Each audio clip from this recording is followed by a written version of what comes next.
তো শিল্পের অনেকগুলো বিষয় আছে কিন্তু আমরা জানি না, জানলেও বুঝতে পারি না যে শিল্প আছে কি। দেখেন আমাদের দেশে দুই পদের লোক আছে, পদবীধারী লোক আছে, পেশাগতভাবে তারা এই পদবীগুলোকে বেছে নিয়েছে। আরবিতে একটাকে বলা হয় আর-রফ, আর একটাকে বলা হয় কাহিন। আর-রফ শব্দের অর্থ হচ্ছে জ্যোতিষী, আর কাহিন শব্দের অর্থ হচ্ছে গণক। জ্যোতিষী এবং গণক সম্পর্কে আমাদের ধারণা আছে, জানেন? এটা যদি ধারণা না থাকে তাহলে একটু মিলাই নেবেন। আমাদের এলাকায় যদি কারো বাড়িতে কিছু টাকা হারিয়ে যায়, অথবা আমাদের এলাকায় যদি কোনো বড় কোনো জিনিস পরিবার থেকে হারিয়ে যায়, তখন আমরা এই জিনিসটাকে খুঁজে যখন না পাই, কোথায় যাই? কবিরাজের কাছে। মনে হচ্ছে যে কবিরাজের কাছে গেলেই কবিরাজ বলে দিতে পারবে যে আমার জিনিসটা হারায় গেছে, তাই না? এই জন্য আমরা কবিরাজের কাছে যাই। কিন্তু কবিরাজের কি বস্তুত কোনো ক্ষমতা আছে? যে জিনিসটা হারিয়ে গেছে একমাত্র জানেন কে? কার কাছে? আল্লাহ সুবহানাহু ওয়া তাআলা। যে ইলম আল্লাহর কাছে আছে, সেই ইলম জানার জন্য যদি আমরা অন্য কারোর কাছে যাই, তাহলে কি আমরা আল্লাহকে মানলাম? না, মানলাম না। কাকে মানলাম? ওই কবিরাজকে মানলাম। এই কবিরাজের দুইটা শ্রেণী আছে, একটাকে আরবিতে বলা হয় আর-রফ, আর একটাকে বলা হয় কাহিন। আর-রফ আর কাহিন কাকে বলে? এই ব্যাপারে ইবনে কুদায়মা রাহিমাহুল্লাহ তার আল-কুবুলি নামে একটা কিতাব আছে, 14 নম্বর খণ্ড 5 নম্বর পৃষ্ঠা। তিনি ওখানে বলছেন, শাইখুল ইসলাম ইমাম ইবনে তাইমিয়া রাহিমাহুল্লাহ তিনি বলছেন, আর-রফ বলা হয় ওয়া ইসমু আমিল লিল কাহিন ওয়াল মুনাসসিব ওয়ার রাব্বান। সমাজের তিন শ্রেণীর লোক পাবেন যারা মানুষকে অগ্রিম কিছু কথা বা অতীতের কিছু কথা জানিয়ে দেওয়ার চেষ্টা করে। তার মধ্যে একটা হলো কাহিন, গণনা করে।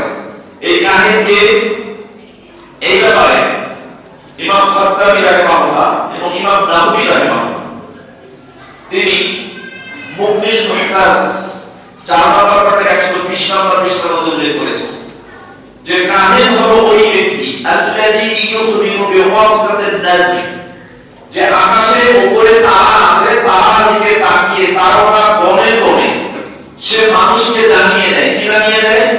মিনাল মুগিবাত, অদৃশ্যের খবর। মিনাল মুগিবাত ফিল মুস্তাকবিল, অর্থাৎ ভবিষ্যতে কি ঘটবে আপনার জীবনে, ভবিষ্যতে আপনার ভালো হবে না মন্দ হবে, এগুলো আকাশের তারা দেখে আপনাকে জানিয়ে দেয়। অথবা ওই ব্যক্তি কি করে? রূপা বালু আছে, বালু চালা দেয়। আমাদের দেশে কিন্তু দেখবেন বালু, পাথর, চাল এগুলো ব্যবহার করা হয়। অনেকে বলি না চাল করা, চাল করা মানে চালের মধ্যে ফুটিলো, ফুটকার দিল এবং বলতে যে এই চাল যে খাবে তার মধ্যে যদি অনিষ্ট থাকে তাহলে সে ধরা পড়ে যাবে। কারণ সে যদি চুরি করে তাহলে চোর ধরা পড়ে যাবে। এরকম করে না? আমরা চুরি করি আর না করি, যদি চুরির সাথে কোনো অপরাধী জানি হয়ে যাবে চাল খাই, যদি কোনো সমস্যা হয় সমানে বলছে। তো কাহিন বলা হয় যে ব্যক্তি আকাশের তারা গুনে মানুষকে অতীতের ঘটে যাওয়ার সংবাদগুলো দেয়।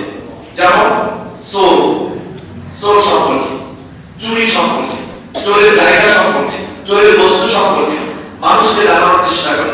বস্তুত সে নিজেও জানে না আসলে চুরি কে করেছে, কোথায় হয়েছে, কিভাবে হয়েছে। হয় সে আকাশের তারা দেখে গণনা করে বলে, নতুবা সে দুষ্ট জিনের সাহায্য নিয়ে মানুষকে এই সংখ্যাগুলো অভিনব কথার মাধ্যমে একটা উত্তেজিত মনোভাব তৈরি করে তার দিকে আকৃষ্ট করার চেষ্টা করে। তো এই হচ্ছে কাহিন। এবং আরো হচ্ছে এর বিপরীত। কেমন? কাহিন আপনাকে ভবিষ্যতের সংবাদ দিবে, কি ঘটবে, আর আরো আপনাকে সংবাদ দিবে ইউখবিরু আনিল মুগিবাতিল ওয়াকিয়া, পূর্বে কোন ঘটনা সংঘটিত হয়েছে, অর্থাৎ চোর কিভাবে আপনার বাড়িতে এসেছে, কেউ জিনিস চুরি করেছে, কোন জায়গায় রেখেছে। আপনি কবিরাজের কাছে গেলেন, এখন কবিরাজ আপনাকে ইশারা করে ইঙ্গিত করে তাই 500 দিক এবং ওই লোকের ধরন, চুলের ডিজাইন, শরীরের আকৃতি, গায়ের রং ইত্যাদি বর্ণনা করে আপনাকে জানিয়ে দেওয়ার চেষ্টা করে। আপনি হিপনোটাইজড হয়ে গেলেন, আপনি সম্মোহিত হয়ে গেলেন এবং আপনি একটা পর্যায়ে আপনাকে বিশ্বাস করেন। তখন আপনি সেই অনুযায়ী কাজ করেন। বলেন ঈমান থাকবে? স্পষ্ট রাসূল সাল্লাল্লাহু আলাইহি ওয়াসাল্লামের হাদিস। আমাদের নবী মুহাম্মদ রাসূলুল্লাহ সাল্লাল্লাহু আলাইহি ওয়াসাল্লাম বলেছেন, সহিহ মুসলিম হাদিসটা আসছে পেশকাতুন নাসারি কিতাব তিব ওয়া রুকা, চিকিৎসা এবং জাদু সংক্রান্ত একটা অধ্যায় রয়েছে। বাবুল কেহানা গণনা সংক্রান্ত একটা অনুচ্ছেদ রয়েছে। আল ফাসলুল আউয়াল প্রথম পরিচ্ছেদে 4595 নম্বর হাদিস। হাফসা রাদিয়াল্লাহু তাআলা আনহা থেকে বর্ণিত, তিনি বলেন রাসূল সাল্লাল্লাহু আলাইহি ওয়াসাল্লাম বলেছেন, মান আদা আররাফ, যে ব্যক্তি এরকম আররাফ তথা গণকের কাছে আসবে যে অতীতে চুরি হওয়া জিনিস এর কথা বলে দিতে পারে। রাসূল সাল্লাল্লাহু আলাইহি ওয়াসাল্লাম বলেছেন, যদি তার কাছে আসে ফাসাআলাহু আন শাইইন, এবং কোন বিষয় সম্পর্কে তাকে যদি জিজ্ঞাসা করে যে আমার এই জিনিসটা হারিয়ে গেছে, আমার এই জিনিসটা হারানো গেছে, আমি আর খুঁজে পাচ্ছি না, অথবা আমার এই ক্ষতি হয়েছে, আপনি আমাকে এটা দেখে দিন, বলে দিন। রাসূল সাল্লাল্লাহু আলাইহি ওয়াসাল্লাম যদি এতটুকু জিজ্ঞাসা করেছে এখনো আমরা বড় কিছু বলে নাই, লাম তুকবাল সালাতুন 40 লাইলা, যদি জিজ্ঞাসা করে তাহলে তার 40 দিনের সালাত নষ্ট হয়ে যাবে। চিন্তা করুন, এখন সালাত নষ্ট হওয়া মানে সালাত কি বাতিল হয়ে গেল, নাকি সালাত নষ্ট হয়ে যাওয়ার কোন অর্থ? সালাত নষ্ট হয়ে যাওয়ার অর্থ হচ্ছে দুটি জিনিস মনে রাখবেন, ফরজ সালাত, ফরজ ইবাদত। ফরজ সালাত, ফরজ ইবাদত কোন ব্যক্তি যদি পালন করে তাহলে দুটি কাজ আদায় হয়ে যাবে। এক, ফরজ সালাত আদায় করার কারণে তার দায় সে মুক্ত হলো, কারণ সে তাকে করতেই হবে। দুই, ফরজ সালাত, ফরজ ইবাদত করার কারণে সে আলাদা এক্সট্রা সওয়াব পাবে। কোন ব্যক্তি যদি গণকের কাছে যায়, জিজ্ঞাসা করে কোন হারাম বিষয় সম্পর্কে, তাহলে তার সালাত নষ্ট হবে, মানে তার ফরজ আদায় হবে কিন্তু সওয়াব পাবে না। কথা বুঝতে পারছেন? ফরজ আদায় হবে কিন্তু সওয়াব পাবে না, ওই সালাতের কি কোনো আছে? আদায় বলেন কষ্ট করে কিন্তু সওয়াব পেল, সালাত নষ্ট হয়ে গেল। এই জন্য রাসূলুল্লাহ তুকবাল সালাতুন 40 লাইলা। এবার হলো কেমন, কোন ব্যক্তি যদি কারো জমি দখল করে, কোন ব্যক্তি যদি কারো জমি ছিনতাই করে, জমি ছিনতাই করে ওই জমির উপরে যদি মসজিদ বানায় সালাত আদায় করে তাহলে সালাত হবে না। তার মানে ছিনতাইকৃত জমির উপরে কোন ব্যক্তি ছিনতাই করে, চুরি করে যদি সে ওই জমির উপরে সালাত আদায় করে তাহলে সালাত হবে না, তার ফরজিয়াত থেকে সে মুক্ত হবে, তার মানে সওয়াব পাবে না। তাহলে আমরা মুমিন, আমরা মুসল্লি, আমরা 5 ওয়াক্ত সালাত আদায় করি, অথচ আমাদের বাড়িতে কোনো জিনিস হারিয়ে গেলে, কোনো চুরি হয়ে গেলে এটা খোঁজার জন্য কোথায় যাই? গণকের কাছে, কবিরাজের কাছে। আর আমাদের এই ক্ষেত্রে মুমিন মুসল্লি হওয়ার পরেও সালাতের কোনো সওয়াব আমাদের আমলনামায় যুক্ত হবে না। এরপরে আসেন, এটা তো শুধু গেল জিজ্ঞাসা করা, শুধু কেসে জিজ্ঞাসা করছে। কোন ব্যক্তি যদি জিজ্ঞাসা করার পরে ওই ব্যক্তি অর্থাৎ গণক যদি বলে হ্যাঁ আপনার এইভাবে চুরি হয়েছে, আপনার বাড়ির দক্ষিণ পার্শ্ব কর্নারে একজন ব্যক্তি আছে, তার চুল কোকড়ানো, দেখতে কালো, এবং সেই ব্যক্তির লম্বা এরকম, সেই কাজগুলো করে এরকম ভাবে সেই ব্যক্তি করেছে, কিন্তু নাম বলে দেন, আপনি বিশ্বাস করে নিয়েছেন। রাসূল সাল্লাল্লাহু আলাইহি ওয়াসাল্লাম এর 7 নম্বর পয়েন্টে 3387 নম্বর সবাই আপনি মামলা هذا حديث مسند السليم حديث متصل السليم جابر رضي الله تعالى عنه থেকে বর্ণিত, তিনি বলেন রাসূল সাল্লাল্লাহু আলাইহি ওয়াসাল্লাম বলেছেন, মান আদা কাহিনা, যে ব্যক্তি এরকম কোন কাহিনী গণকের কাছে আসে এবং ওই গণকের কাছে আসার পরে ফাসাদাকাহু বিমা ইয়াকুল, গণক যা বলেছে তাই বিশ্বাস করেছে। অর্থাৎ আপনি গণককে জিজ্ঞাসা করেছেন, গণক যা বলেছে আপনি তাই বিশ্বাস করেছেন। রাসূল সাল্লাল্লাহু আলাইহি ওয়াসাল্লাম বলেছেন, ফাহুয়া ফাকাদ কাফারা বিমা উনজিলা আলা মুহাম্মাদিন সাল্লাল্লাহু আলাইহি ওয়াসাল্লাম, সে যেন মুহাম্মদ সাল্লাল্লাহু আলাইহি ওয়াসাল্লামের উপরে যা অবতীর্ণ হয়েছে, যা নাযিল হয়েছে, এটাকে সে অস্বীকার করেছে, কুফরি করেছে। বলেন তার ঈমান আছে? ঈমান।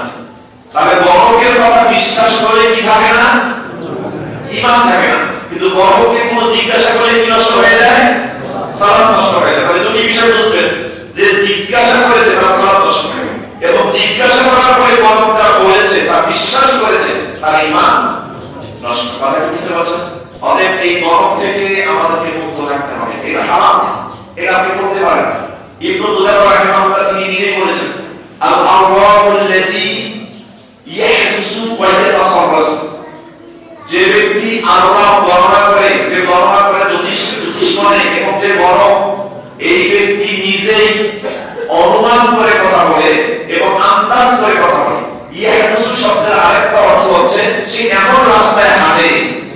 পথ ভুল পথ, এই ভুল পথ জেনেও সে সেই পথে হাঁটে, তাহলে যে ব্যক্তি ভুল পথ জেনেও সেই পথে হাঁটে তার দেখানো নির্দেশনা অনুযায়ী চলা যাবে যাবে না।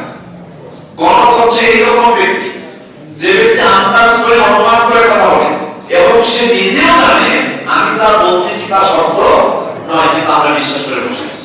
তাই আমাদের প্রথমত তাকে জিজ্ঞাসা করতে সওয়াব নষ্ট, দ্বিতীয়ত আমরা তার কথা বিশ্বাস করতে আমাদের ঈমান নষ্ট। আল্লাহ সুবহানাহু ওয়া তাআলা আমাদের সওয়াব এবং ঈমান সম্পর্কে সচেতন হয়ে তাকে ইবাদত করার তৌফিক আমাদের দান করুন সকলে আমিন।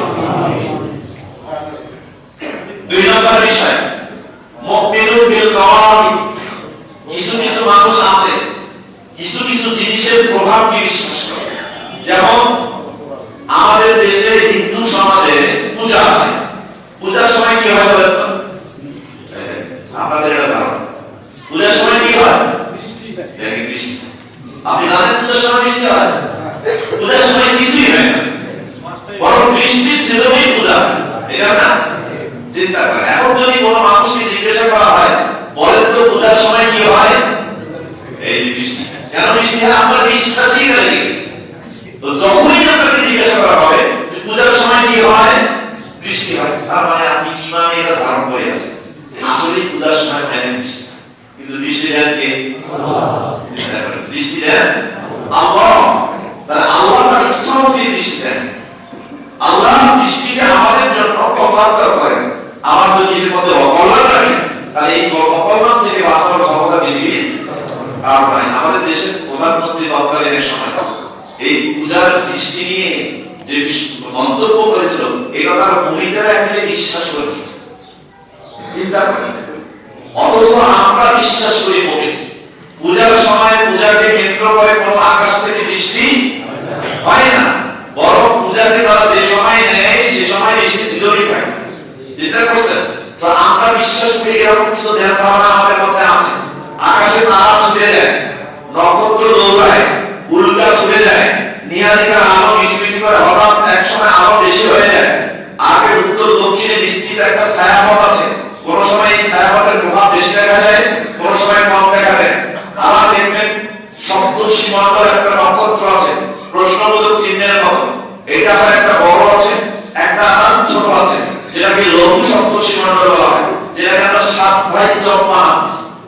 আরো এরকম কিছু আছে যেমন ধ্রুব তারা আছে, নক্ষত্র, নিহারিকা, গ্রহ, গ্রহণাপুঞ্জ, উল্কা, উল্কাপিণ্ড, এগুলোর কোনো প্রভাব পৃথিবীতে কোনো মানুষের উপরে কল্যাণ এবং অকল্যাণ কিছুই বয়ে আনতে পারে না। এটিকে আপনারা বিশ্বাস করেন? বলেন। তারপরে দেখবেন যখন তারা ছুটে যায়, একজন মানুষ বলে বললো যে তারা ছুটে গেল আজকে আমাদের এলাকায় একজন মানুষ সে বেরিয়ে গেল এবং তার আকিদায় এটা বিশ্বাস তারা ছুটে গেলে যেন কি হয়ে যায় কেউ এতে ভালো করে। আসলে বলতো তারা ছুটে যাওয়ার মধ্যে এরকম ক্ষমতা নিতে আছে নেন। আমাদের নবী মুহাম্মদ রাসূলুল্লাহ সাল্লাল্লাহু আলাইহি ওয়াসাল্লাম একদিন ফজরের সালাত আদায় করেন। হাদিস আছে বুখারী, মুসলিম এবং মিশকাত, এই হাদিস আছে মিশকাতুন নাসাই। এটা কি বলটা চিকিৎসা ছাত্র প্রশিক্ষণ একটা অধ্যায় রয়েছে, বাবুল কেহানা গণনা প্রশিক্ষণ একটা অংশ রয়েছে। আলহামদুলিল্লাহ প্রথম পরিস্থিতিতে 4596 নম্বর জায়েদ বিন খালিদ আল-জুহানি রাদিয়াল্লাহু তাআলা আনহু থেকে বর্ণিত, তিনি বলেন সাল্লাল্লাহু রাসূলুল্লাহ সাল্লাল্লাহু আলাইহি ওয়াসাল্লাম সালাত আস-সুবহ, একদিন আল্লাহ নবী সাল্লাল্লাহু আলাইহি ওয়াসাল্লাম আমাদেরকে ফজরের সালাত আদায় করলেন বিল হুদাইবিয়া, হুদাইবিয়া নামক স্থান। যখন এই সালাত আদায় করছিলেন সময়টা ছিল কেমন? আলা আসরাতিস সামাই কানাত মিনাল লাইল, রাত্রে বেলা বৃষ্টি হয়েছে, বৃষ্টি শীত এরকম একটা ভোরে আমরা রাসূল সাল্লাল্লাহু আলাইহি ওয়াসাল্লামের সাথে সালাত আদায় করলাম। যখন সালাত আদায় করলাম আল্লাহ নবী সাল্লাল্লাহু আলাইহি ওয়াসাল্লাম নবী সাল্লাল্লাহু আলাইহি ওয়াসাল্লাম আকদালা আন-নাস, সালাত যখন শেষ করলেন তখন লোকদের সামনে এসে তিনি বসলেন, ঘুরে বসলেন, তাকিয়ে বসলেন। বসার পরে বললেন আতাদুনা, তোমরা কি জানো মানা ক্বাল রাব্বুকুম, তোমাদের রব কি বলেছেন তোমরা কি তা জানো? তখন তো তারা জানে না যে রব কি বলেছেন। রব তো অনেক কথাই বলেছেন, রাসূল সাল্লাল্লাহু আলাইহি ওয়াসাল্লাম দেখেন সাহাবায়ে কেরাম গায়েব জানতেন না, কিন্তু আমাদের মধ্যে এরকম চেতনা আছে নবী গায়েব জানতেন এবং সাহাবায়ে কেরাম গায়েব জানতেন, এটা বিশ্বাস করেন। নাউযুবিল্লাহ, আমরা এটা করব। থাকার তৌফিক দান করুন।